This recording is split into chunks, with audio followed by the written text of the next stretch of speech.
नमस्कार पुनीत जी, बहुत बहुत स्वागत है आपका।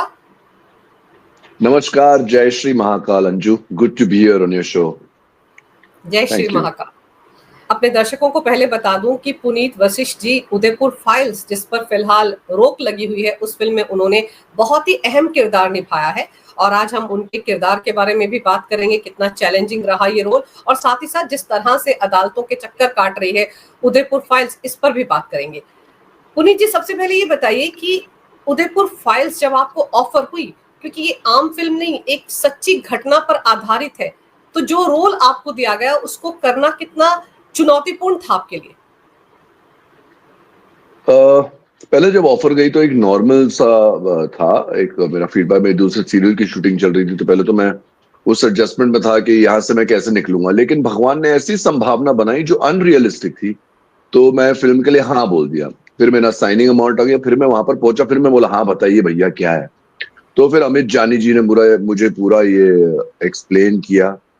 मेरे रोंगटे खड़े हो गए, क्योंकि मैं उसमें निजाम का कैरेक्टर प्ले कर रहा हूँ, जो कन्हैया लाल जी के बहुत क्लोज था। निजाम के फादर भी क्लोज थे, लेकिन निजाम का जो कैरेक्टर पूरी तरह, मतलब इस परिवार की सहमति से पूरी तरह जानकर उसके किरदार को हमने पोर्ट्रे किया है। तो आगे से भाईचारा और दोस्ती दिखाने वाला, लेकिन दोस्ती और भाईचारे के नाम पर कलंक है ये मिस्टर निजाम, क्योंकि दोस्ती भाईचारा सब पीछे हो जाती है जब ये निजाम का कट्टर मजहब वाला एंगल बीच में आ जाता है। तो इंसानियत, दोस्ती, भाईचारा सब पीछे चले जाता है और बस फिर उसको बस सर तन से जुदाई करवाना उसका। तो ये इतना गंदा कैरेक्टर, मैं एक धार्मिक सीरियल कर रहा था और उसमें मैं नारद मुनि जी की भूमिका निभा रहा हूँ, और ये एकदम ऑपोजिट उसका। मतलब मेरे को तो पहले डाइजेस्ट करने के लिए मतलब कई सारे घंटे लग गए कि बाप रे बाप यार, कैसे होते हैं लोग और कैसे होती है लोगों की सोच। तो फिर बस थॉट दिया मेरे रोम रोम में, उस किरदार को मैंने बसा लिया। और अमित जानी और भरत यही कह रहे थे कि आपने दम डाल दिया कैरेक्टर में, दमदार बना दिया इसको, एकदम शानदार बना दिया। बस यही भगवान का गिफ्ट है। एक एक्टर की औलाद हूं, तो जब भी रोल में घुसता हूं तो पूरी तरह जीना ही होता है, उससे कुछ कम करता ही नहीं मैं। तो दहल गया मैं ऐसा रोल करके, लेकिन करते टाइम मुझे वो गंदी नीयत और गंदी सोच और गंदा गंदा चरित्र करना था। तो पुनीत को तो मैं घर पे छोड़ देता हूँ, फिर निजाम के अंदर पूरी तरह घुस गया। फिर जब भी मैं रात को निकलता था ऐसे कैरेक्टर से, फिर लगता था बाप रे बाप कैसे था यार ये इंसान। या एज एन एक्टर तो मजा आया, लेकिन वो पीछे पीछे यही था यार, ये कि ट्रू इंसिडेंट है। जी। और ये भाईचारा दिखाकर मतलब भाई का चारा बना डाला है इस निजाम ने। Sad, very sad.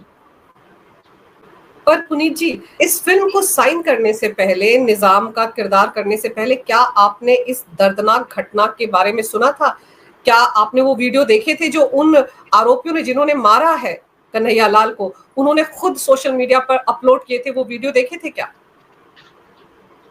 जी मैंने देखी थी, बिल्कुल।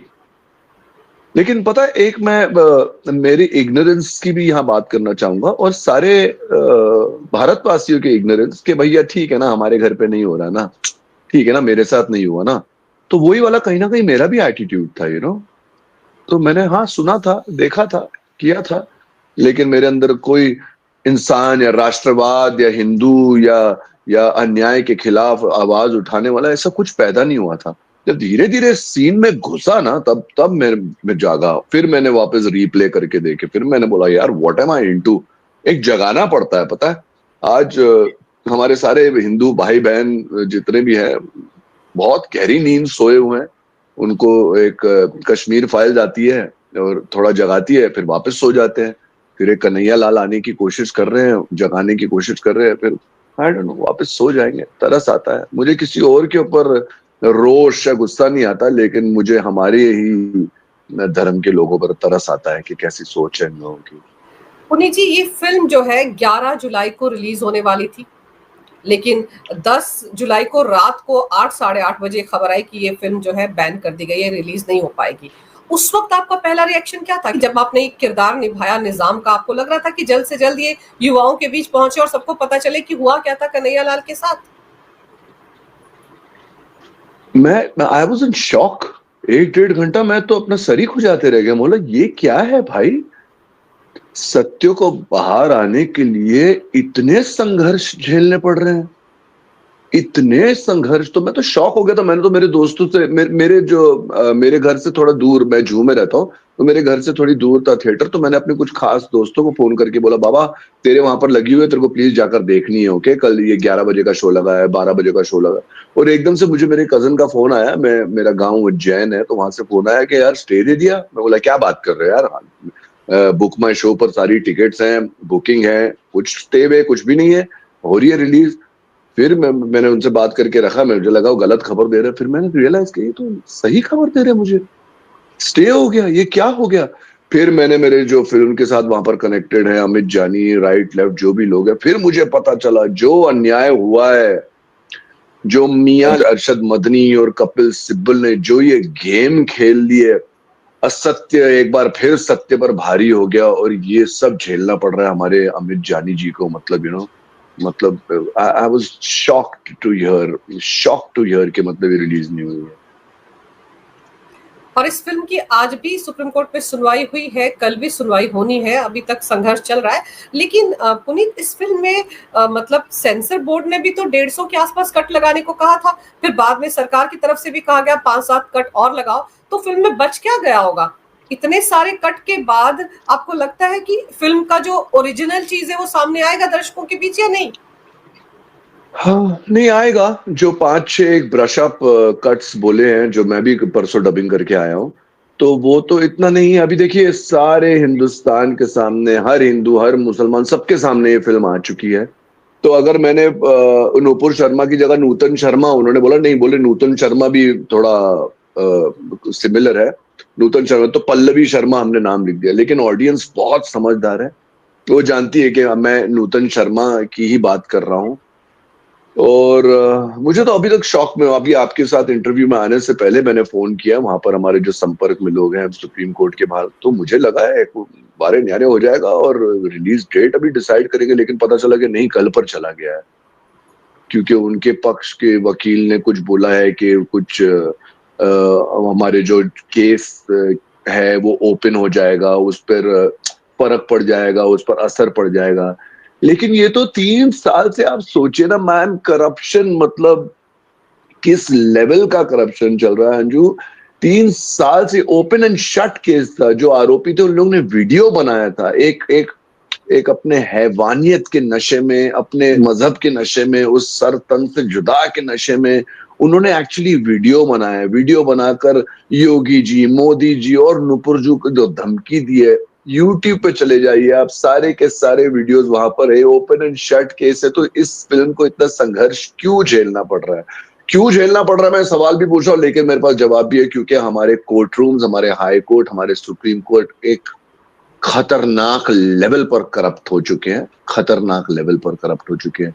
ये कारण है। अभी देखो सब महाकाल बाबा के हाथों में। अभी तो ये फिल्म कोर्ट वो ऊपर बैठे हैं न्याय करने के लिए, अभी उनके ऊपर है, तो देखें क्या होता है। और आप देखो कि जमीयत उलेमा हिंद के जो मौलाना महमूद मदनी है, उनकी तरफ से केस डाला गया है, और कपिल सिब्बल साहब भी कोर्ट में मौजूद थे आज। उनकी तरफ से बार बार ये कहा जा रहा है कि ये फिल्म एक पर्टिकुलर कम्युनिटी को टारगेट करती है, उनके प्रति नफरत पैदा करेगी। ये लाइन ना मैंने कहीं सुनी क्या? अरे भाई, अगर 2 तिलकधारियों ने एक इस्लामी टोपी वाले का मर्डर किया होता तो शायद उस पर फिल्म बन जाती, लेकिन ऐसा नहीं है ना। 2 टोपियों वाले ने मतलब एक हिंदू का जाकर हिंदू को जाकर मारा है, तो उस पर फिल्म बन रही है, उन्होंने सारा वीडियो खींचकर बताया। तो नफरत क्या पैदा हो जाएगी, दंगे क्या भड़क जाए, सांप्रदायिक भावनाएं क्या भड़क, ये तो धमकी दे रहे हैं वो। This is a threat in disguise के सांप्रदायिक आपने दिखाया, अब ये जिहादी चेहरा हमारा तो आप लफड़ा करेंगे। अरे ये तो एक धमकी है सरासर। अरशद मदनी और जमायत उलेमा हिंद को, एक तो ऐसी स्लीपर सेल्स हैं, टेररिस्ट ऑर्गेनाइजेशन, इनको बैन करना चाहिए, अरशद मदनी को अंदर डालना चाहिए कि तू धमकी क्या दे रहा कोर्ट में कि हालात बिगड़ जाएंगे। लेकिन देखिए अब क्या हो रहा है, मतलब कमाल ही हो रहा है जो हो रहा है, शॉकिंग शॉकिंग। और पता है क्या, आपके माध्यम से और भी कुछ सत्यवादी जो इस भारतवर्ष का भला चाहते हैं, सत्य की जीत करवाना चाहते हैं, तो उनके माध्यम से पब्लिक की आंखों में सब कुछ खुल रहा है। सिर्फ मैं ही नहीं जान रहा हूं कि कोर्ट्स करप्ट हो गए हैं या जो जो आरोपी के पक्ष का वकील है उसके इतना कंट्रोल है दिल्ली हाईकोर्ट के में, वो कुछ भी करवा सकता है। ये हर पब्लिक जान गई है कि ऐसा चल रहा है। कोलिजियम लॉ फॉर्म है, इसको कोलैप्स होना है और अच्छे अच्छे लोगों को लॉ को रिफॉर्म करना है, कर रहे हैं, लेकिन तत्काल रूप से होना चाहिए सारा कुछ। ये कमाल ही है। असत्यमेव जयते हो जाना चाहिए यहाँ का स्लोगन। असत्यमेव जयते, सत्यमेव जयते क्या है? सत्य की जीत थोड़ी होती है यहाँ पर, सत्य को तो संघर्ष करना पड़ता है, असत्य की जीत हो रही है यहाँ पर। एक और सीनियर एडवोकेट है मेनका गुरुस्वामी, वो जावेद नाम का कोई आरोपी है इस हत्याकांड में, उसकी वकील है। वो कोर्ट में कहती है कि अगर ये फिल्म दिखा दी गई तो जावेद का जो फेयर ट्रायल का अधिकार है वो खत्म हो जाएगा, क्योंकि उसके बारे में सब कुछ पब्लिक डोमेन में आ जाएगा, जिसके लिए उनको सुप्रीम कोर्ट से अच्छी खासी लताड़ भी पड़ी है। अब सोचिए किस तरह की दलीलें हैं, जबकि ये पूरा का पूरा मामला ऐसा है जो ओपन एंड शट केस है। आप मुझे बताइए, मेनका गुरु स्वामी, क्या हो गया इनको यार? ये वकीलों में कुछ जमीर, कुछ अंतरात्मा की आवाज, कुछ कॉन्शियस जैसा कुछ भी नहीं है क्या? कि मतलब इनको पैसा कमाना है कि कोई भी पैसा दे, हम भैया साबित कर देंगे कि ये काला नहीं, ये तो सफेद है, और ये सफेद नहीं ये काला है, मतलब उल्टा साबित कर देंगे। कपिल सिब्बल जैसा डेविल्स एडवोकेट, क्या ये लोग जान नहीं रहे हैं कि मतलब संसार में जितने भी अच्छे लोग हैं, जिनकी भी एक मॉरल और एथिकल दृष्टि है, वो इनको देख रहे हैं और इनको जल्लाद के रखवाले, इनको कातिलों के रखवाले के रूप में देख रहे हैं? क्या ये लोग नहीं नहीं देखते हैं कि बस पैसा पैसा पैसा पैसा? क्या इन लोग ने भगवान से कुछ कॉन्ट्रैक्ट कर लिया है कि भैया हम अपना बंगला भी लाएंगे, ऊपर 100 करोड़ रुपए भी लाएंगे? क्या ऐसा कुछ है क्या? मतलब क्या ले जाएंगे? इतना इतना कण भर भी अध्यात्म नहीं है कि इनमें, कि फाइनली जब इंसान सिर्फ अपने कर्म और अपनी अच्छाई ले जाता है साथ में, तो क्या मैं क्या बोलूं? पुनीत जी, इस फिल्म की शूटिंग के दौरान कन्हैया लाल के परिवार से मिलना हुआ, उनके बेटों से मिलना हुआ। नंगे पांव चलता है उनका बेटा, बाल नहीं कटवा रहा है। 3.5 साल गुजर चुके हैं, अभी तक फैसला नहीं आया है, अभी तक मामला आगे बढ़ा ही नहीं है। तो जब आप उनके परिवार के लोगों से मिले तो किस तरह का रिएक्शन था? हाँ, तो मेरे उस दिन एक इंटरव्यू किया, तो उसको भी बुलाया गया था, तो वहां पर हमारी मुलाकात हुई।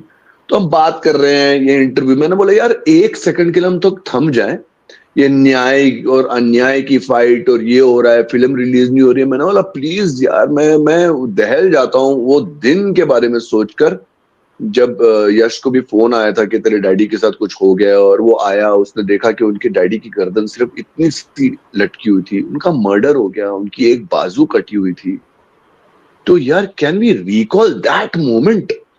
It's not about videos, it's not about news, it's about waking up, it's about जागो यार।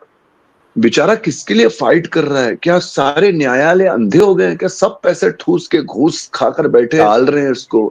तो मैंने बोला यार, मैं पहले तो अपनी संवेदना प्रकट करना चाहता हूँ यश, मैं पहली बार रूबरू हो रहा हूँ, आई एम सो सॉरी कि जो हुआ। अब बस महाकाल बाबा आगे न्याय करवाएं और न्याय दिलाएं इस फिल्म को, ताकि आपके पिताजी ने ये जिहाद और ये कट्टरता के नाम पर अपनी बलि दे दी, आगे उनकी बलि देने की वजह, उनकी शहीद होने की वजह से आगे और कोई शहीद ना हो। तो ये फिल्म वैसे लोगों की आंखें खोलना जारी है ना, और सिर्फ हिंदुओं की नहीं, ये कुछ कुछ अच्छे मुसलमान है ना, तो उनकी भी आंखें खोलने जा रही है ना, कि भैया ये गलत है। वही ना, वही मैं कह रहा था, गलत और सही के बीच का अंतर कब जानेंगे यार? कोई आसमानी किताब आपको इतना अंधा कैसे कर सकती है कि आप किसी का सर तन से जुदा कर देते हो और आप मानते नहीं वो सही है और मुझे ये करके जन्नत मिलेगी? मतलब कैसे कैसे, मतलब आप बताइए। Shocking, I am shocked, you know.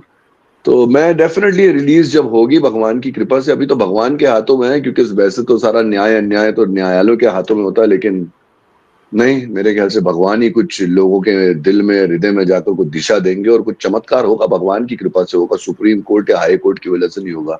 जब रिलीज होगी फिल्म तो मैं डेफिनेटली आऊंगा और उनसे मिलूंगा पूरे परिवार से।